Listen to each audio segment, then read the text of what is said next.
A very good morning to one and all. I, Preeti Chauhan, on behalf of Lokmanya Tilak College of Engineering and ASHRAE LTCOE student branch, welcomes you all for the webinar on Team Shunya and energy saving techniques in HVAC, which has been conducting in collaboration with IIT Bombay. Let me put a light on what all you will get to know by attending this webinar. The takeaways will be: what is Team Shunya? What have they done for the society? Their contribution, their ultimate goals, their achievements, etc. And we all know that HVAC is one of the major sectors in energy consumptions in buildings. So the speakers today will let us know the emerging technologies to optimize the energy consumption in HVAC. So all these things will be explained in detail today. So I'll request every attendee to please stay intact till the end. And it's our tradition that we begin any session by devoting our time for the national anthem. I'll request everyone to raise their right hand up to pay respect to the national anthem. Technical team to please do the needful.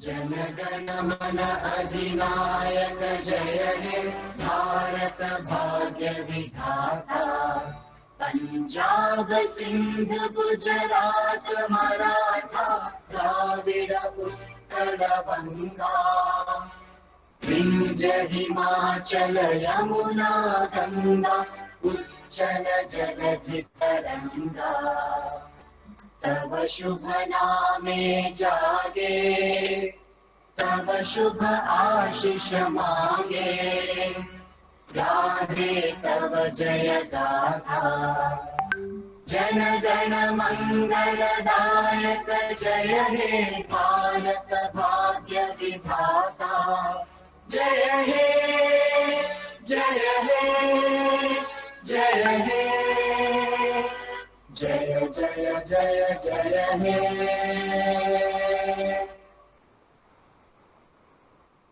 Thank you so much, everyone. You may all lower your hand now. Joining today with us, we have the most sweetest, supportive, and the backbone of our branch, Mrs. Nivedita Madam, who is the President-elect at ASHRAE Mumbai chapter.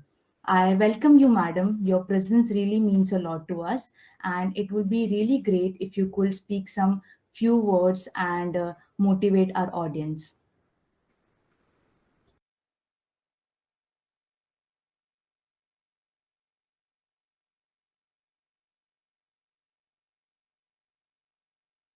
Hello, am I audible? Yes, ma'am, you're audible. Yeah. How many of you are 44? Oh, I'm sorry. Okay. Good morning, everyone. And it's always a pleasure to get back with the students from LTCOE. That's of course the only student chapter that we have. But then I have somehow some attachment with your college for past many years that we are doing the job junction at your college. So that connection will always remain, I think, for lifelong. It's always a pleasure again to interact with a dynamic team like what you have here and the leader that you have in Kavita Madam. I have not seen a faculty member like her, and trust me, I'm quite a senior person in the industry, so I can tell you my age and my experience and the interaction with faculty members, none like Kavita Madam that I've seen so far. So you people are really lucky to get a leader, guide like her at such an early age of yours in the college. As far as your team Shunya IIT Bombay, I think they're there on board already, right? Have they joined? Yes, ma'am, they have. Yes, ma'am. So it's a great pleasure to welcome you all, and thank you so very much to join hands with ASHRAE Mumbai chapter. We look forward to a great presentation from your side and continued relation with ASHRAE Mumbai chapter. That's all from me. Good luck for a good event today. Thank you. Thank you, ma'am. Thank you so much. I would now like to welcome our speakers of today's session. It's Mr. Prabhas Sharma and Ms. Vaishnavi Tumanghanti. Mr. Prabhas Sharma is a project engineer at Team Shunya IIT Bombay. He is doing his PhD in research student at Department of Energy Science and Engineering at IIT Bombay, and he has been working with Team Shunya since January 2021. And Vaishnavi Tumangati madam is serving as the managerial lead in civil subsystem at Team Shunya IIT Bombay, and she has working with Team Shunya since September 2020. We are truly honored and blessed to have the gems of IIT Bombay here as the speakers. And I welcome you both and would request you to please start with the session. Preeti, also we welcome to Ankush Pujari sir. Sir is Yes. there. Okay. I welcome you, sir, as well. Thank you for joining in, sir. Prabhat sir and Vaishnavi madam, the session is over to you now. Thank you. We'll pull the slides up.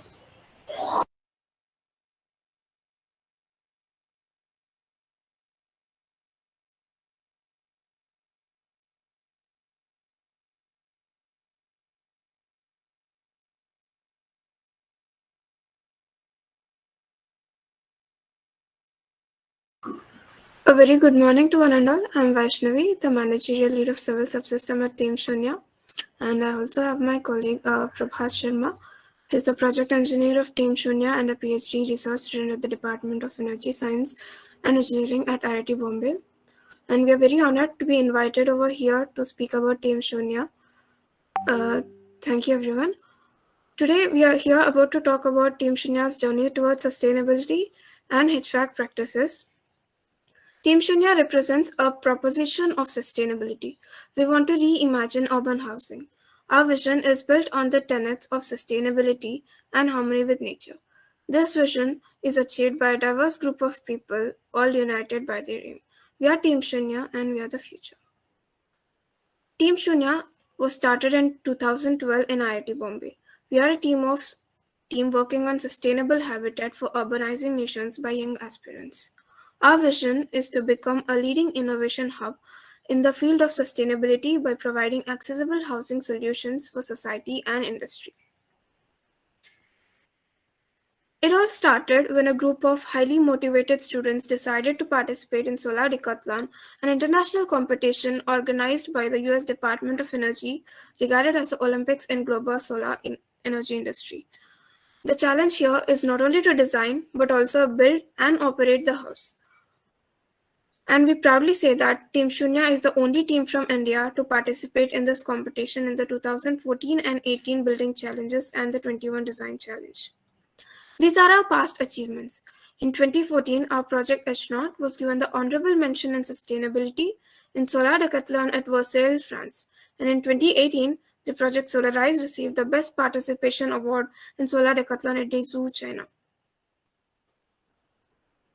This is the 2014 house. It's a one-story house built in the competition site at Europe. After the competition, this house was dismantled and assembled again at IIT Bombay. This house is still there at our campus. If you ever visit IIT Bombay, you can please visit our house as well. And the right one is the 2018 house project Solarize. And the challenges here were more than the previous competition. We had to build a 2-story building and also charge an electric car out of it. These are the snippets of the honorable mentions Team Shunya received during the 2014 and 18 competitions in various national newspapers and gained attention by many government officials, scientists, and ministers. Last year, Team Shunya represented the college in 2021 edition of the Solar Decathlon Challenge organized by the US Department of Energy. Our brainchild, Project Daksh, which translates to efficient, delivers a sustainable design to redefine the Artist Village, a site in Belapur in Navi Mumbai. The project addresses the pain points of residents of the area, including issues of emergency vehicle access, waterlogging, lack of parking spaces, and reduced natural lighting and ventilation. We have come up with a cluster-level design, including 4 1 BHK, 4 2 BHK, and 2 BHK houses in each cluster, with ample community open spaces of varying scales and additional parking spaces. The team won the runners-up title in the competition under Attached Housing Division. It was one of the 10 teams shortlisted to the finals after a round of screening by the team of skilled jury, including academicians from around the globe. The team also won the Best Graphic Designer Award for the spectacular team virtue background, another feather on the decorated cap of Team Shunya.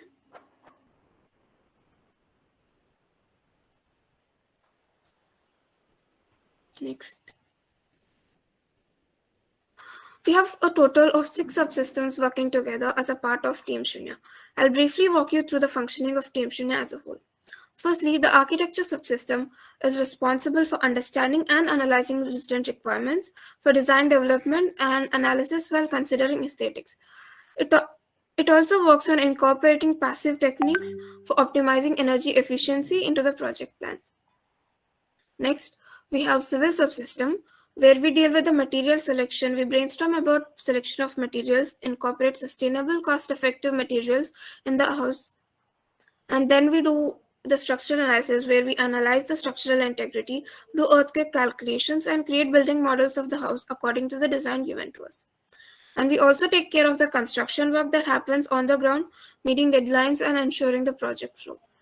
We do the embodied environment impact, that is the carbon emissions and embodied energy calculations of the project from cradle to grave. Going on to the mechanical team in the project, it involves a lot of things, but broadly it covers these 4 arenas. The HVAC system, which includes heating, ventilation, and air conditioning of the house. It includes providing the best habitable environment for occupants and keeping the consumption of electricity minimum. Secondly, we use the simulation platforms for modeling and validating the model about the thermals and fluid and energy simulations in order to optimize the energy usage. We also deal with the complete plumbing of the house, ranging from water tanks to taps and shower heads and other fixtures. And most importantly, we make the overall house energy efficient. Next, we go on to the electrical subsystem, where we deal with the energy generation and subsequent storage. Here we work on the number and location of solar panels, and we check the feasibility of other power sources. And next we deal with the internal wiring.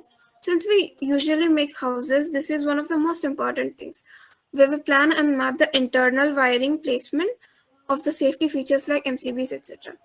And we do the selection of appliances. A working house requires a lot of accessories, and since we have a fixed amount of energy coming in from the renewables, we need to be really selective about the appliances. And the last, automation. After the selection of appliances like lights, fans, etc., comes automation, where we regulate the appliance through controllers and sensor circuits, where sensors give the feedback to the usual PID controllers. The work here includes the whole development of the system and the designing of an app where these controls can be used by the users effectively. On an overall overview level, we deal with 2 major priorities of the study. The first being the integration of design elements, which forms a bridge between the pain points we have identified and the solutions we propose. And here comes the market analysis, where we focus on the likelihood of the construction and adoption of the design by the both ends of the market, which is the occupants and the construction companies. Here, we do the financial feasibility part, wherein we start by preparing the bill of quantities for the project, followed by the pricing strategy, performing the life cycle cost analysis, and calculating the operating margin.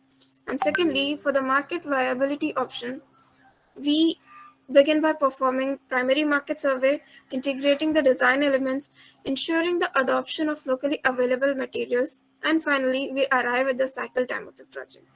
Once we have all the parameters in place, we perform comparative analysis of a project with similar designs in the same location. These are some of the softwares that our technical teams use as a part of our project.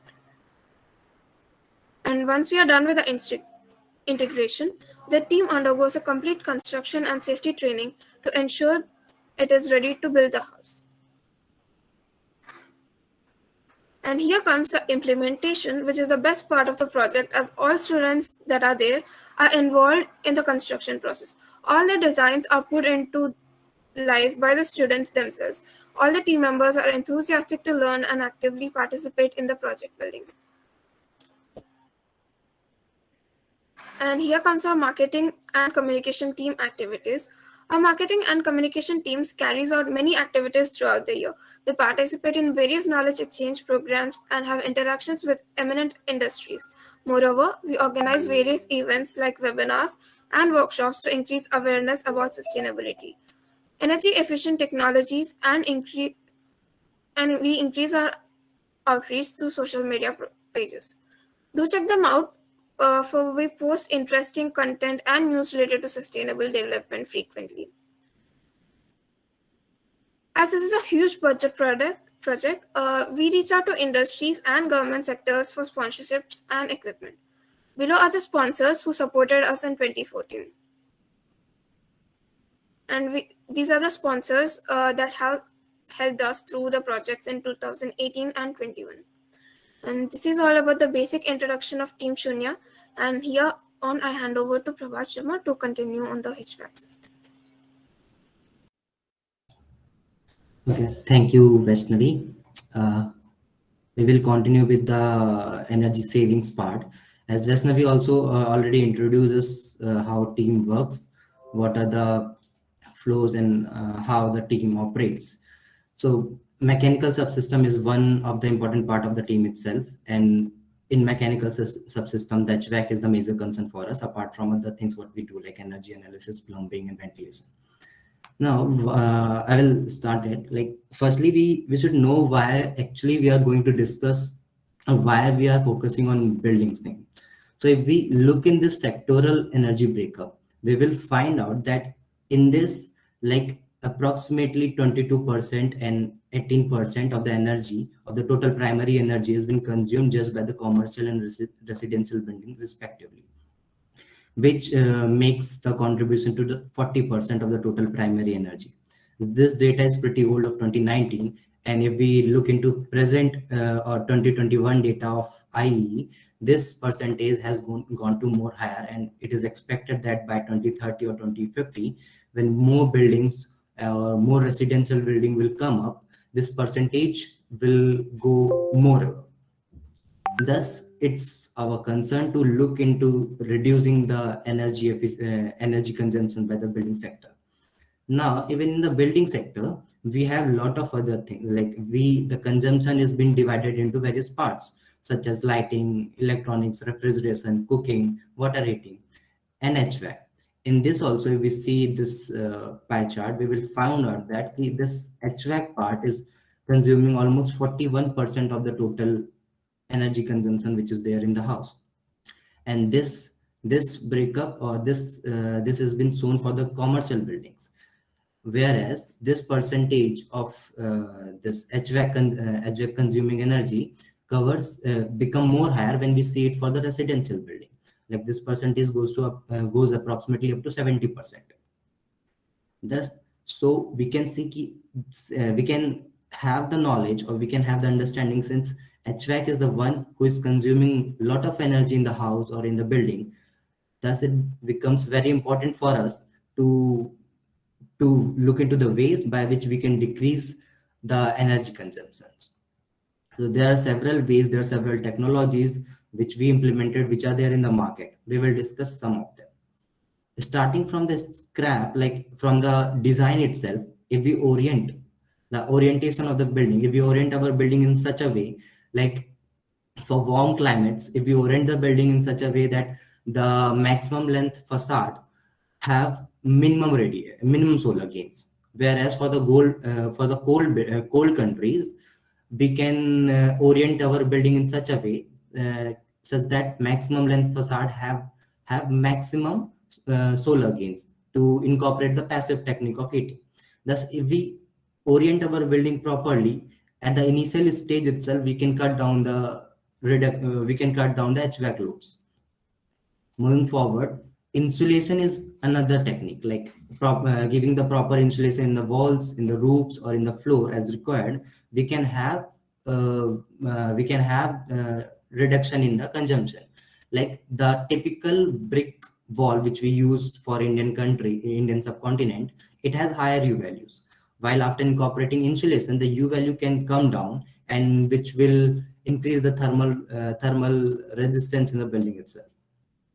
Next is geothermal system, which is one of the newer technologies where people or the industry person use the soil temperature. As soil temperature is lower as compared to the ambient air temperature, we try to eject the heat from the room to the soil or the underground or the underground in the earth itself.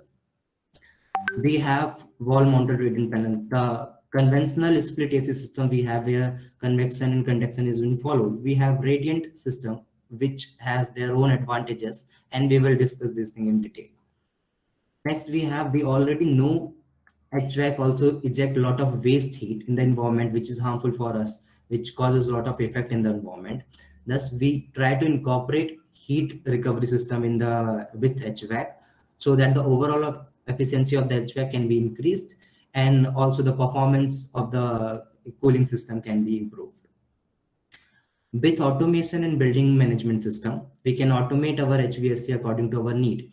We can have the models, we can have predictive models which can control the set point of the set point of the evaporator itself according to the need, according to the occupancy there in the room or in the zoning areas. We can have building management system in the integrated or incorporated within the HVAC to have better efficiency. Now there comes the centralized system, which has its own advantages.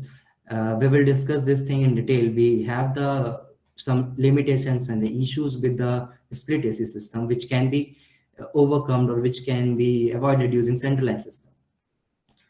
There is a technology called liquid desiccant dehumidification system, which is cheaper and more efficient than the commercially available dehumidifiers. And for city like Mumbai, where humidity and latent load is one of the major issue, this system can be incorporated very easily, and like it will be more effective as compared to commercially available dehumidifiers there. And at last, we have this thermal energy storage system, which can be integrated in the building to reduce the HVAC load from the starting of itself. Like we can have the thermal energy storage integrated with the buildings, and the HVAC load the peak loads can be decreased from the initials. So these are some of the technologies which are there, which are very prominent in use. These are not only the technologies, but these are some of the technologies. We will discuss the one which are colored in red. We will discuss those technologies in detail. Okay, so starting with the centralized system, we have this split AC system, which is very conventional in the market and which is very cheap as a capital cost, but in the long term we have some issues. So why we are trying to switch to the centralized system? So there are some limitations which split system already have, like the capacity of the unit. If the load or the cooling load of the house itself goes beyond 4 ton or 6 TR, then we can't have, we need more than one split AC system, or we have to twin it with some other thing. So the range of the split AC system lies between 1 TR to 4 TR usually. And if load is higher, then we have to put multiple units in a single house. Okay, the next thing is the refrigeration of the pipeline. Now, if we are putting more than one system, and we think, okay, we don't want to mount it outside our room, we want to keep it in either in the rooftop or in the garage area, then there is an issue with the piping length. We have some theoretical that restrictions in the piping length, that we can't go beyond that length specifically. So the thing which we can thought of is placing the outdoor unit in the roof or in some garage area can't be worked out. So we end up in such kind of a view where we have to compromise with the exterior view of the house, of the building itself, where multiple units or multiple families are there. And this multiple family concept is very common in our cities, or since the vertical city concepts are growing up nowadays. So we are supposed to have multiple families in a single building. And if there are multiple families, they need the HVAC or they need the air conditioning system, they will put their outdoor unit in such a way that we have to compromise with the exterior view. Next issue is this life cycle cost, and when I say about life cycle cost, it's not just the capital cost, it also includes the operating cost, the maintenance cost, the cost of the energy consumption, and all, like a simple payback period also. So these all things are incorporated in that. And in at initial phase, we will feel out, okay, split AC system is cheaper and in lesser in cost. But when we see it in a longer term, it's not like that. It's coming out centralized system will be more effective in such a way. So what we have, we try to in our previous project, in Project Daksh of 2021, we had a cluster of houses which compromises of 4 1 BHK, 4 2 BHK, and 2 3 BHK houses. We have a centralized system which just a second, I will have. Okay. If you can see my cursor, we have this centralized system in the parking, above the parking lot, which is placed here and this side, like both the ends of the periphery of the cluster itself. And we try to circulate the chill water. We use the chiller system, so we try to circulate the chill water within each dwelling of the cluster, and which can be looped and can come back to the centralized system itself. Similarly, we in the layout itself, you can see the looping of the hot water, and hot water is also being generated from the centralized system. How we did it, we will discuss in some of the further slides. We also have this centralized normal water storage tank. So we try to keep all the things centralized because of its own advantage, which we discussed. Next, when we also ran the simulation using the software named Design Builder, using the U values of the material which is mentioned here. We ran the simulation. What we found out in the results, that for the centralized system, the design load was coming out to be, for a centralized system of 10 houses, I want to be specific here, the design load was coming out to be 99 kW. And 99 kW was of localized, when we have localized cooling and heating system.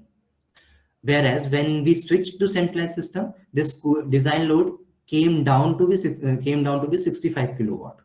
So this decrease in design load at the initial stage itself helps us to understand and design our HVAC system for lower capacity, and by which we can incorporate we can calculate the energy savings which we have as compared to if we have went for this localized system.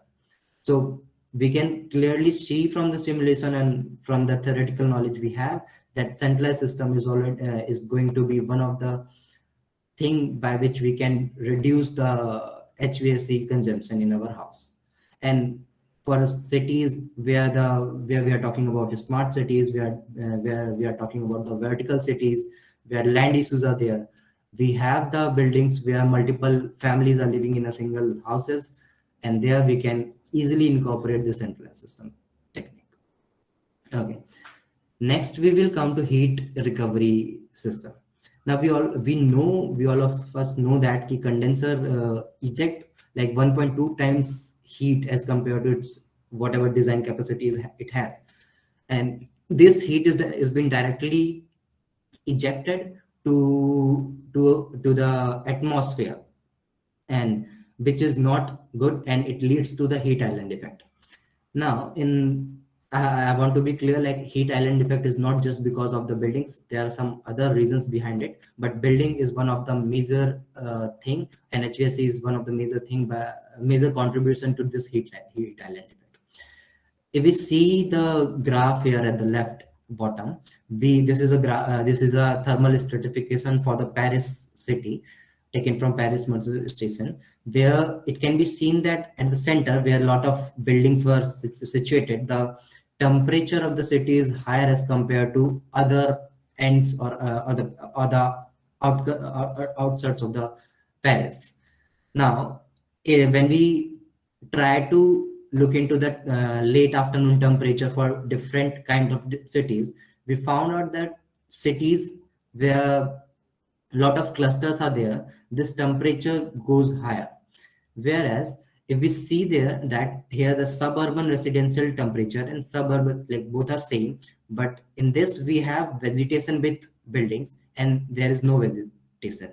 So with vegetation, the temperature is decreasing, like is less as compared to cities without vegetation. So vegetation could be one of the thing by which we decrease it. But what if we think in such a way that we can utilize this condenser heat or heat which we are directly rejecting to the environment at the initial stage itself. We can utilize it for our domestic purposes. So what we came up, we thought of using this condenser heat to generate hot water, where we can generate the hot water which can be used either for the either in the dishwashers or for the bathing purpose, and which can be easily utilized using the heat exchangers and all. Also, we thought of using this condenser heat for regenerating the liquid desiccant. We will discuss about the liquid desiccant system in further of the slides, but we need to regenerate the liquid desiccant for again going through the cycle of dehumidifications, and for that we need a heat. So we thought of using this condenser heat for regenerating this liquid desiccant. Now, if we have such kind of a system, we can completely eliminate the energy which we are using for water heating, and thus we can save the energy, or we can reduce the overall consumption which we are having for the house, for our house or for a building, and we can save a lot of energy. And in the initial slides as we looked, like there are approximately 14% of the energy has been consumed for water heating, just for the water heating, because the geysers and other systems which are there, they require a lot of energy. So using this technique, we can completely eliminate that need, the use of geyser or something, or use of geyser or use of solar thermal itself. And instead of solar thermal, we can place, since we will have that rooftop area, we can place the solar PV in that place. Next, we have this wall mounted radiant panel. Now we have the split AC system, but this radiant panels are a great way of providing comfort without expending larger amount of energy, because this heat is delivered only when required and energy waste is minimized. So rather than heating air, radiant panels warm only the object in their line of sight. Now, when we talk, there are certain advantages which we have with the radiant panel, such as thermal comfort. Now, one of the ultimate aim for any provider of heating and cooling solution is comfort. So regulating the air and heat supply to make sure that the room is kept at an optimum temperature and occupants are not feeling neither too hot nor too cold. So this radiant panel technology ensures our fast response time to change in heating load demand or in cooling load demand, and other factors affecting the temperature of the room, humidity. It also respond to it very quickly. So in addition, radiant panels can also be easily zoned so that each room can be adjusted to individual comfort levels without the need of any structural insulated partition. The next advantage which we have is safety and hygiene. So with air quality moving further up the agenda due to focus on air pollution, it is a vital for developers and building service providers to ensure that ensure indoor air quality at its best possible level. So with radiant panels, the air is healthier than as compared to the forced air conditioner, because there is no distribution of dust, pollutants, bacteria, or viruses. Also, these panels are at ceiling height, so they are out of the harm way. There's no risk of people bumping into them or getting burned. There's no wear and tear on the heating surface in the high traffic areas. Okay, so it ensures the hygiene and maintenance, and the smooth surface panels are easy to keep clean also. This is one of the flexible solution also, because one of the selling points of the radiant panel is the fact that they come up in so many different size, so many different styles and installation format. The panel can be integrated either in the ceilings or in the walls, and they are barely noticeable. We can color them, we can design them as our requirement, and we can make them like more aesthetic to the house, or we can give them some theme, and they are like flexible solution. Now, to heat the water that flows to the panel, radiant heat panel can be connected to the alternative energy solutions such as biomass boilers, either to the solar panels or to the heat pump, or through the combination of all of these.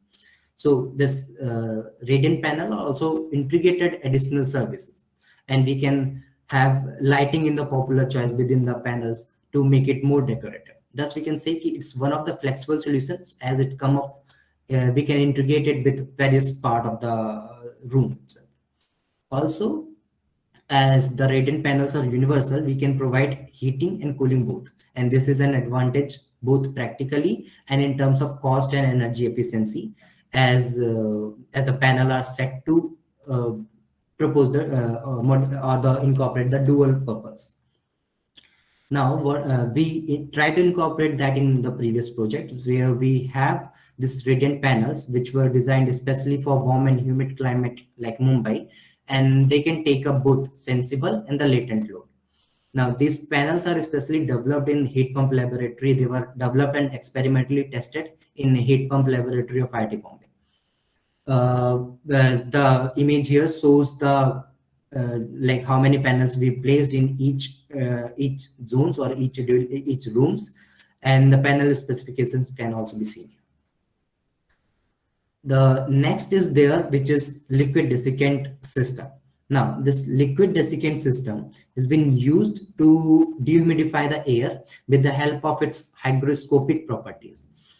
This liquid desiccant technologies has higher thermal COP and lower regeneration temperature. Also, the energy required for the desiccant dehumidification process is about 30% less as compared to conventional vapor compression system, because the latent load which is there in the house are controlled independently by this liquid desiccant. So the moisture which is there in the air, so the moisture transfer between the air and the desiccant generally driven by the difference in the vapor pressure. And when the vapor pressure of the air is greater than the desiccant, the moisture will be transferred from the air to the desiccant, and which is known as absorption. And when the vapor pressure of the air is lower than the desiccant, the moisture will be transferred from the desiccant to the air itself, and which is called regeneration. Now, this ability of liquid desiccant to hold moisture is greater than the solid desiccant, along with other properties such as lower regeneration temperature, lower temperature heat for the regeneration, and low payback period also. The entire unit is small and compact. So no freezing or frosting occur at the lower temperature, as these are very good at anti-freezing also. The one when we try to incorporate in our project, and in that we try to have this potassium format as a liquid desiccant that is non-corrosive and biodegradable. Its concentration is maintained between 50% to 60%, and is circulated using the pump. So this liquid desiccant is also capable of scrubbing and scrubbing the suspended pollutant from the air itself. Now, this liquid desiccant is cooled by the evaporator load at absorber, and it is regenerated using the condenser load. So when we discuss the heat recovery system, we discuss about we can use the condenser heat itself for regenerating the liquid desiccant. So here there comes that concept it can be regenerated using condenser load, which increases its temperature, leading to increase in vapor pressure, and hence releases the moisture which is stored in it, and which is usually called the regeneration. The solution of heat exchanger is used to preheat the liquid desiccant while entering the condenser, and to pre-cool this liquid desiccant while entering the space itself. So this is one of the technologies which are there in the other countries. Our country, we still have that commercial dehumidifier, which consumes a lot of energy, and initially the capital cost of the dehumidifier itself is a lot, and this system comes with 1/3 of that cost, okay, and 30% less in the energy consumption. The next we have is thermal energy storage system. So the technologies which we discussed there, this is a storage technique which we can incorporate with the HVAC itself, or in the passive technique, incorporating them in the wall or roof or ceiling. We have this can be discretized into sensible, latent, and thermochemical ways, and then they are further discretized. Now, the main focus of the researchers or the developers has been drawn into this solid liquid phase change material. The reasons for that is because this other phase change material like solid phase change material or liquid gas or solid gas phase change material have some issues related to it. Like solid phase change material have a small latent heat, whereas liquid gas or solid gas PCM have larger volume changes. And as compared to that, the solid liquid phase change material have higher energy storage and very small volume change as compared to other solid or solid liquid or solid gas phase change materials. Now, the other technologies which we discussed can be implemented or retrofitted in the buildings. While this is one technology, the phase change material is one which can be incorporated in the initial itself and can be used to reduce the sizing of the HVAC. So we will discuss little bit detail in this. Now, the one thing which is there, why we need this phase change material and why when we are discussing it. If we need it for storage, we have the batteries, we have the solar energy. For incorporating the solar energy, we have the solar PV there in the market. Then why we are discussing it?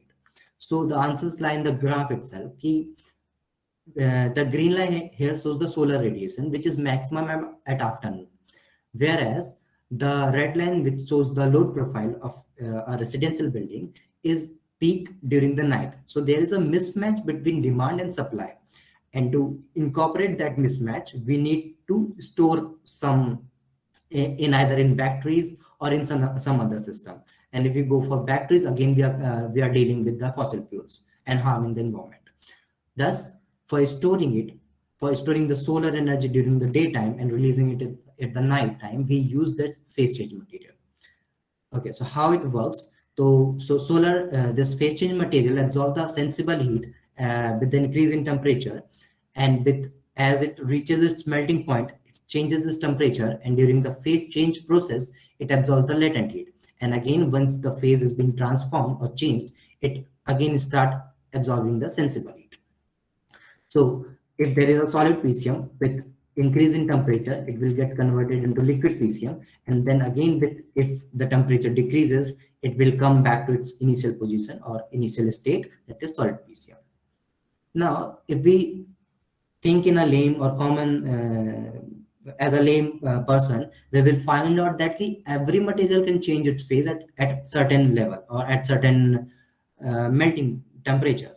Then how we will differentiate? So the one which we need here is for buildings is that whose melting temperature lies in the range of human comfort, like the thermal comfort zone, within the thermal comfort zone, so that it can incorporate or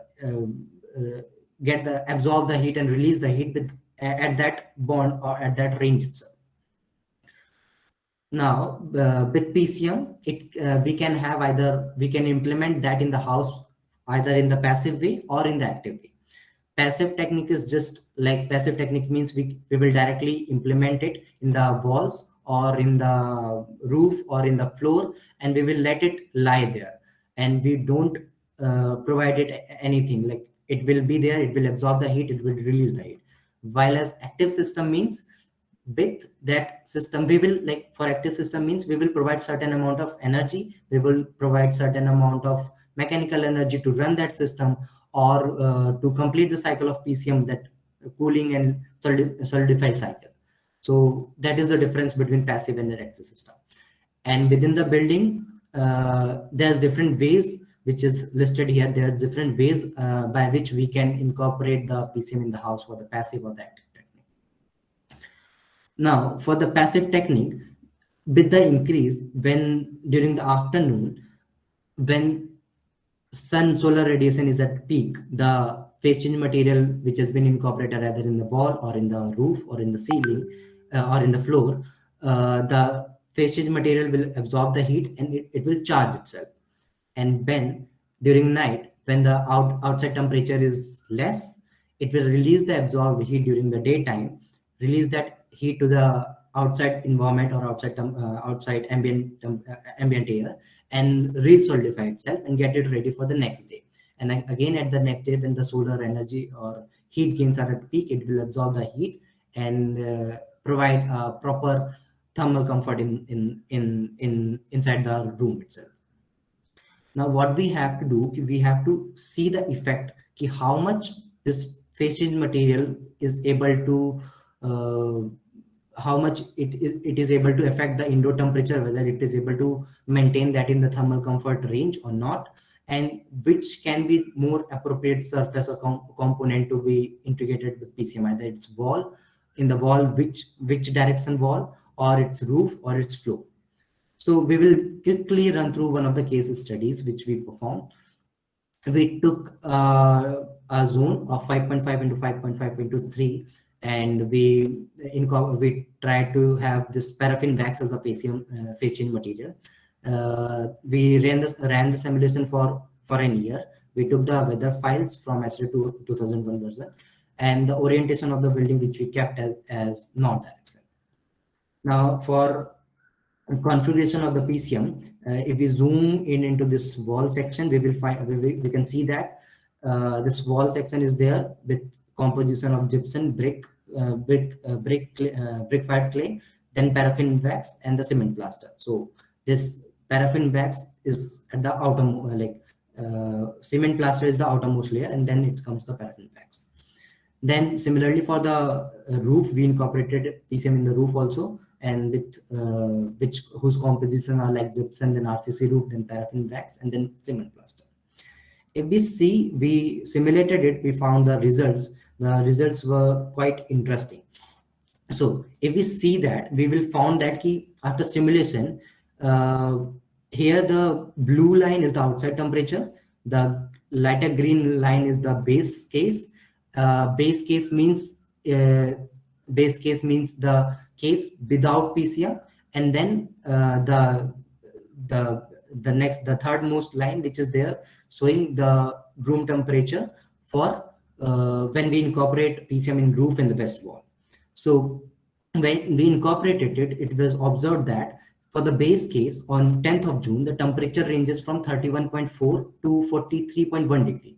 Whereas after integrating PCM in the roof and the west oriented wall, the temperature ranges from 30.4 to 39 degree, making the temperature difference or temperature reduction in 4.1 degree. And this is for Delhi city. Now, we also try to have calculate the thermal comfort hours, which has been shown there in the right bottom graph.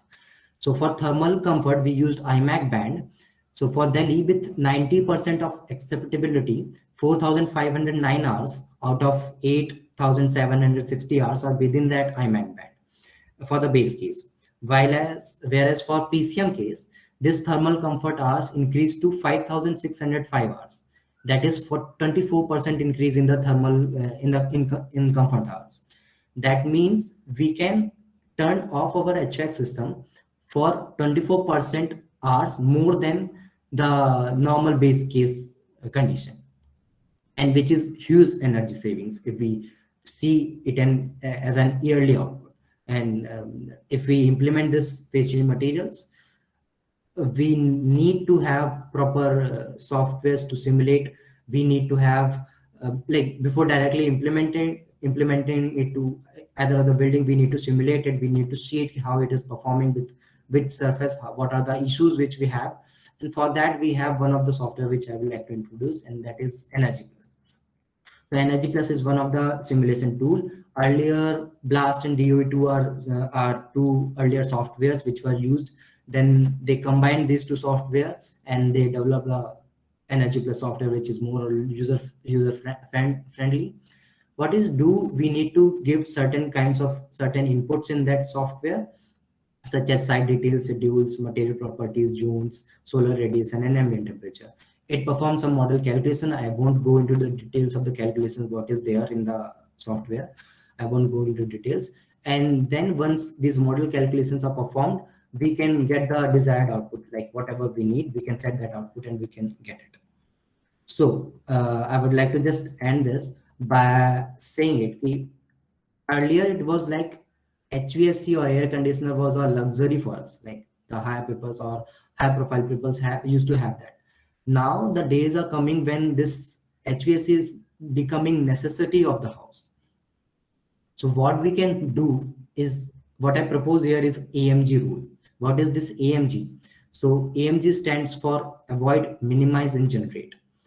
We should avoid the use of HVAC. How we can do that? Using the passive techniques, using the natural ventilation, using the passive cooling or passive heating techniques. We can use the stack effect. We can use the other techniques, other passive like evaporative techniques, which are there in the which we can implement in the house itself, and by that we can avoid this HVAC use of HVAC, or we can avoid this.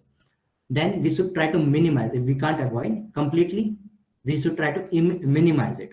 How we can minimize? We can use this thermal energy storage system in the house. We can use the phase change material in the walls or roof or the floors itself to minimize the use of HVAC. And also we can have that natural ventilation thing. We can have the passive techniques to minimize the use of HVAC. And what we can, and along with avoid, minimize, we should also generate. And for generate, we should try to whatever energy which we are consuming for HVAC, that should come from the renewable system. Then only if we follow this thing, then only we can satisfy our need without harming the environment.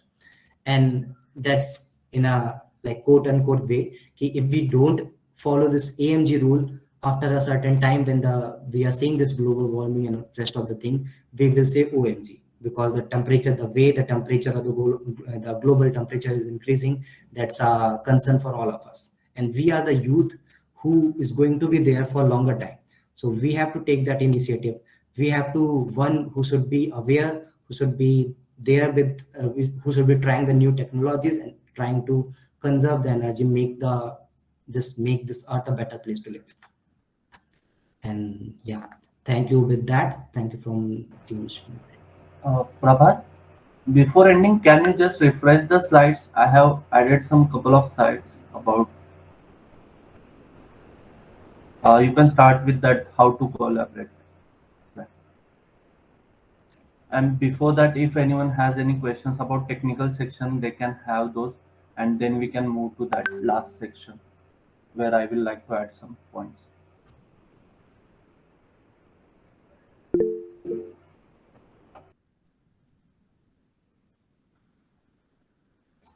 So there is one question. Audible. Yeah, you are audible now. Prabhat. Sorry, just a second. So we have one question in the chat box. May I read that? Yeah, please. Just curious regarding the PCMs, for how long the PCMs used in building will last or be stable? What is their thermal cycle? The question is from Somesh Kumar Shukla. Okay, thank you, Shomesh, for the question. The thermal cycles, usually it long for, that depends on the type of the PCM. There are different kinds of PCM, obviously the organic, inorganic, or the eutectic one. The one which is more bio-friendly, that is bio-PCM, or the sustainable PCM which are coming in the market. The usual thermal cycle ranges from 7,000 to 10,000 cycles. With inorganic PCM, the cycle is little bit less, or like 5,000 or so. But yeah, typically it ranges from 7,000 to 10,000 cycles, which is available in the market. I hope I answered your question. So I had one question. Can I ask it? Yeah, sure. So my question is, you said the energy conservation for using PCMs will be around approximately 24%. Am I right, sir? That was with that case study, yeah. With that case study, okay. If the PCM is the latest technology, it must be costlier to implement that technology. So is it like the initial cost of implementing that technology in the building construction, the capital cost, like that compensates the 24% energy savings, or is it more than that? Like how do you pitch this technology to the client or the one who are building for? Okay. See, when we talk about cost thing, or when we talk about cost of any innovation or any newer technologies, we can't just be looking at the initial cost itself. When we talk about this technologies which are not very market friendly and which are not there available, which are not very common in the market to use, we we try we should pitch we should have the proper cost benefit analysis of whole technologies. We should have the LCA, we should have the SPP, a simple payback period, we should have the annualized life cycle cost of the system itself. And when we look as a bigger perspective, when we try to calculate over the life cycle of the equipment itself, and then we compare it with the all conventional technologies or conventional things which are there in the market, we will find out that the PCM which are there is not that much cheaper. Obviously, the one which are market friendly are very low in cost, but with the use or with the whole life cycle of the PCM itself, the cost of the PCM and the other technology is more competitive in terms of money or in terms of equity, whatever you say. Thank you, sir. And sir, you said the thermal cycle of the PCM which was shown to us was the market, the one which is used in market was 7,000. So what after those, like 7,000 cycles means it can be used for 7,000 days. What after that? Do we need to reconstruct the building or like replace it? Okay. Actually, there are different ways of encapsulating PCM in the building itself. So what usually we do, we don't directly implement that PCM within the layers of the building. Like there is a brick, there's a cement. So we don't try that we directly fill the PCM in that layer. We try that we have the PCM as an extra coating with some container in the extra coating of the surface, either exposed to the environment or either exposed to the indoor air. So once that thermal cycle is completed, we can just remove that layer without destroying any component of the building, without destroying the building itself. We can just remove that layer and then we can incorporate the newer PCM, or then we can recycle that PCM. The technology for recycling is still at the research level and not very broad in concept. So we can recycle or we can use the newer PCM at that place. Thank you, sir. Sure. Thank you.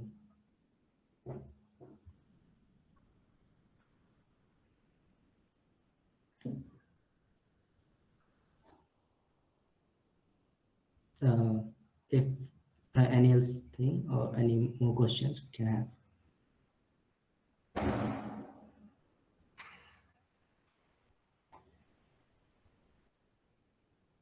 If none, then Ankush, you can explain this. Yeah, sure.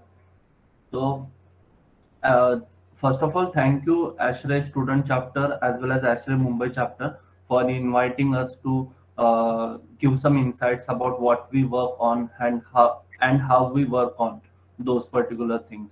So most probably you might have get idea how Team Shunya working towards the design, or how we are contributing to create something which in future will be a common technology or common methodology while building a house. So that was the objective of presentation, that you will get to know how this technology is developing, first of all. And another part is, if you want to be a part of be part of our activities, as Nivedita ma'am said, we are also interested to collaborate with student chapters as well as ASHRAE chapters at different cities in India, as well as at India level. We are in touch with all of them. So we'll like to interact with you, all of you. You can be in contact with us through our social media. Then there are different events which we conduct. Like this is just an short introduction. So we try to combine all the technologies which we use in a single presentation. But most probably we will conduct separate discussions with professors, with industry experts as well, about some specific technologies. So if you are interested to know those things, you can just attend our events. You can get event details on our social media pages. So there are also technical talks through different professors. You can see some of the pictures here on from social media and from events we have conducted till now. So we welcome you to join our events and get to know more about these sort of things.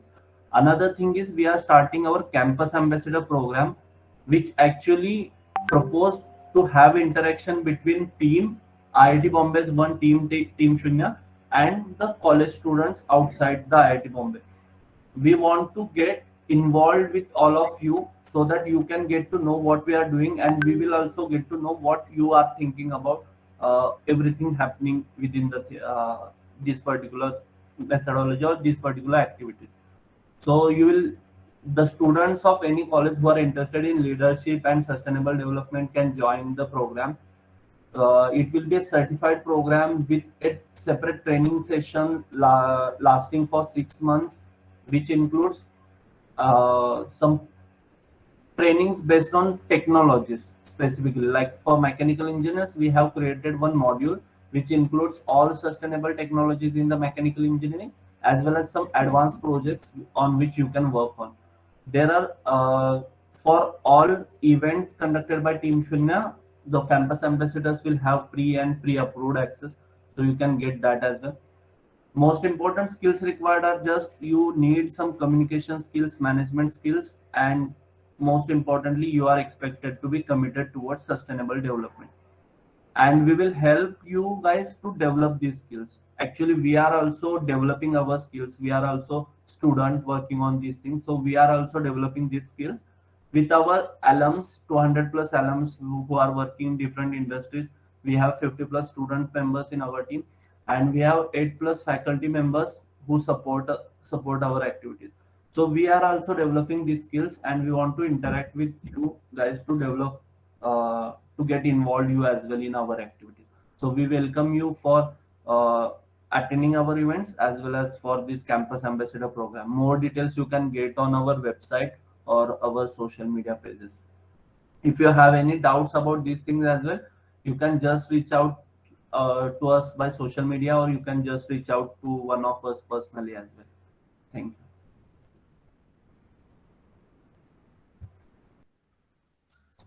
Thank you so much, sir. We'll wait for a few minutes for any query before concluding today's event. Students, you're free to raise your hand or drop down your questions in the comment section.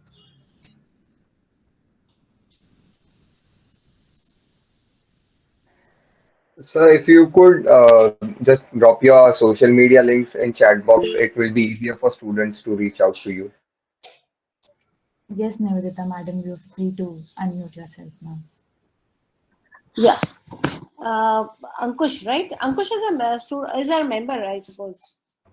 Yeah.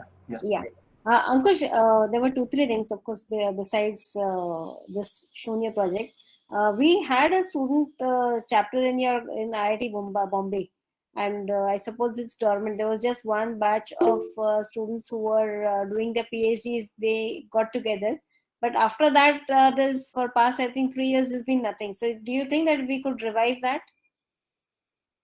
Yeah, sure. I will be happy to be part of that activity actually. Yeah, maybe you could just take it up for us, and we could, take this separately.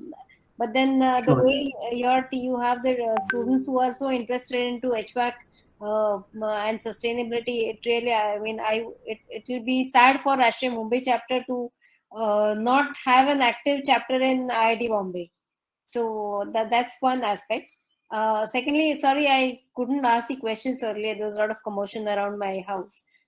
So Prabhat, I have one question for you.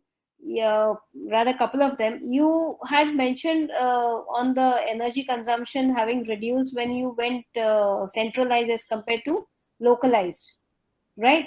So Yeah. how did that happen? I mean, what was the strategy? How did you come out with that analysis? For getting some numerical details or some quantified values, we perform the simulation using the software. We have the cluster of house we have a cluster of house which combines 4 1 BHK, 4 2 BHK, and 2 3 BHK houses. And when we perform the simulations, we got the difference in the number. When we had, like in the simulation itself, there's a feature of coincident and non-coincident load. So we can get both of them. Coincident load is the peak design load when each room is taken separately care, or each room has a separate air conditioning system for that. So when we have that, the separate thing, the number came out to be 99. And when we have a centralized system which operates independent of each zone, like which incorporates all the zones, but it is centralized at some part, and it provide cooling to the part when they're required, and it design it in that way. So when we had the centralized system, the number came out to be 65. So the difference in the design load itself is there, and by which we can easily calculate the energy savings from localized versus centralized system. I'm sorry, I'm not totally convinced, but maybe I'll take it offline. I would like to add some points. Yeah. Can I, ma'am? Yeah, sure. Yeah, sure. So while going for centralized system, another objective is that when we go for decentralized system, the load management is something which we cannot do. Adjusting the load within the houses and maintaining the efficiency of the system which we are running continuously. The first objective was to convert the whole system on solar, so that we can run it on daytime only and we can keep it off completely during the off solar times. That was the first objective. And second objective is that when we run a centralized system, we designed a system, and right now we are practically experimenting on that particular system, that we try to design a system which can implement heat recovery for hot water generation. So instead of having different system for hot water or heaters, or what we can solar water heaters, we just use the same heat to recover the thing. So that efficiency which we have showed, that's not only about the cooling efficiency, that's combined heating plus cooling efficiency. Okay. So when you, so that was the objective, because in a single decentralized unit, that was not that much effective to recover the heat from small 1 TR units or 1.5 TR units. Right. Makes sense. Okay. Secondly, you mentioned about radiant panels. Is it the same which is where the pipes are embedded into the wall or the ceiling or the floor? Is that the same technology that you're talking about, or is these are different panels? This is kind of similar technology, just those are not directly mounted into walls or implemented into walls. We use metal sheets which are connected to pipes, or metal sheets with some passings through the sheet itself. So what happens, we can just place those metal sheet either on the ceiling or the wall, and generally those are placed on the ceilings which are commercially available. Those are placed in the ceiling, and those are maintained at temperature like 15 degrees Celsius or 14 degrees Celsius, so that they can achieve radiative cooling in a better way. But in climate like Mumbai, that is not feasible, because at 15 degrees Celsius, if you maintain some surface, there will be some condensation. Yeah.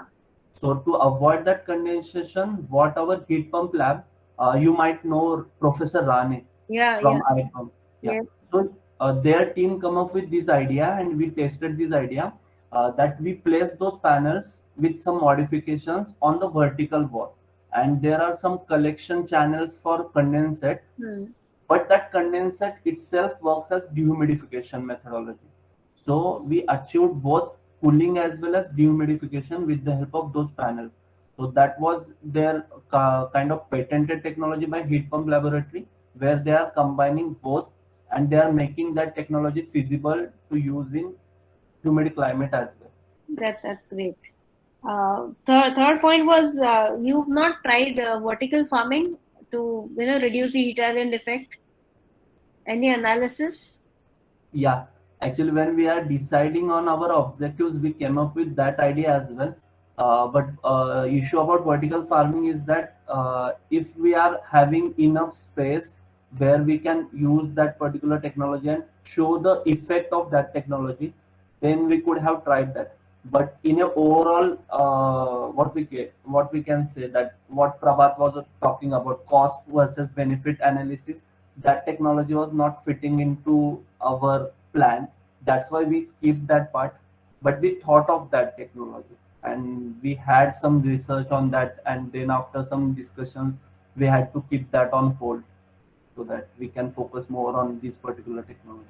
Okay, now let me just admit that I always thought that Shunya was from the zero number. I didn't know that Shunya was an abbreviation to sustainable habitat, right? Yeah. Will you just mention what it Prabhat, can you go to first slide?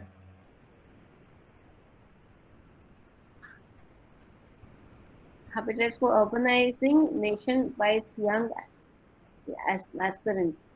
Wonderful. It's a real something. I mean, I never really thought, that this is actually directed for the youth. So it's totally my ignorance, and I've known about Shunya for since 2014 or 2013 when Mumbai chapter first, IIT Mumbai chapter gave the first donation. So Right. it's a commendable thing that you people are doing. All the very best. And anyways, as I said, as far as Ashray Mumbai chapter is concerned, well, let us see how we can work together and even get you all connected with the other chapters of Ishray and Ashray both. Sure. Means about the student chapter activity, I was personally interested into that task when I was doing my professorship at some other colleges. I was there also active as a Okay. coordinator in student chapter.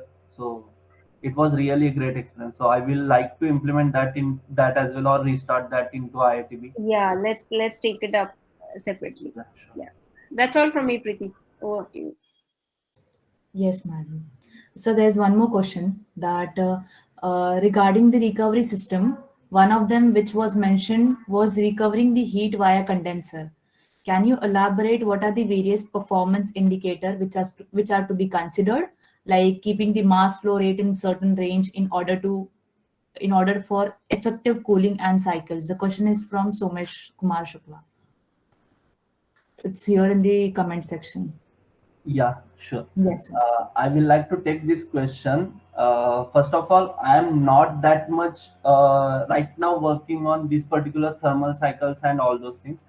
But one of the important issue when we take heat from condenser is that we will maintain that condenser at lower temperature, and maintaining condenser heat rejection at lower temperature will reduce the heat rejection efficiency, or how much heat we can reject. So there are some optimizations needed at which temperature we can reject the heat to heat recovery unit. And also there are some cycles in which we can recover the heat from superheated refrigerant. So there are both ways we can recover the heat from latent section as well as superheated section. But to answer this question, I will like to connect with you with some of our students who are working specifically on this technology. You can just take my contact number, or you can just contact me through LinkedIn or some way, and I will connect with you with that person that can explain you in details like how it works and all those things.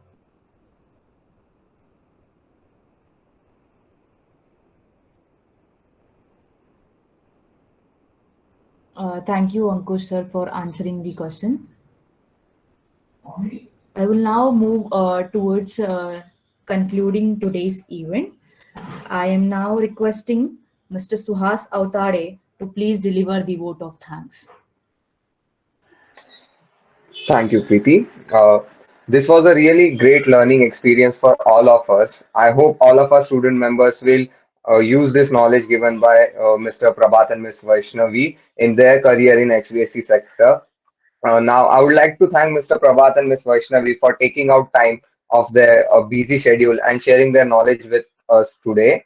Also, I would like to thank Ashray Mumbai chapter. I would personally like to thank Nivedita ma'am for joining us with us today and providing us this platform and this opportunity to interact with the students from IIT, the team Shunya, and this whole experience was a really great opportunity for us to learn about energy conservation and how we can try to save energy. I hope students learned a lot in this meeting today. Also, last but not the least, I would like to thank our beloved Dr. Kavita Dhanade ma'am, our faculty advisor and student chair associate. Uh, that's all from my end. I hope everybody had a great experience here today. Thank you everyone for listening patiently. Thank you. Have a great day. And on that note, I would say I would like to conclude today's meeting. Thank you. Thank you, Suvas, and thank you all student members for inviting us here and giving this opportunity. Thank you so much. Thank you so much, everyone. I will request just a small request if everyone could switch on their camera and we could take a group photo together. That's it.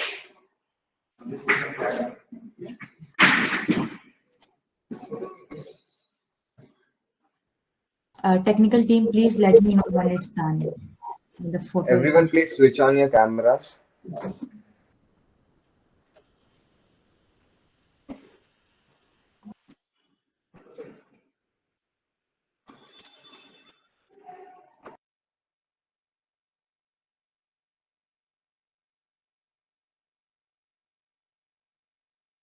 It's been done. Okay. Navidita, madam, shall we conclude today's session? Thank you. It was a great session. And Yes, definitely, it was a great session. Connected with the team Shunya. You guys are really doing great. Thank you. Thank you, everyone. Thank you. For making this Thank webinar. you.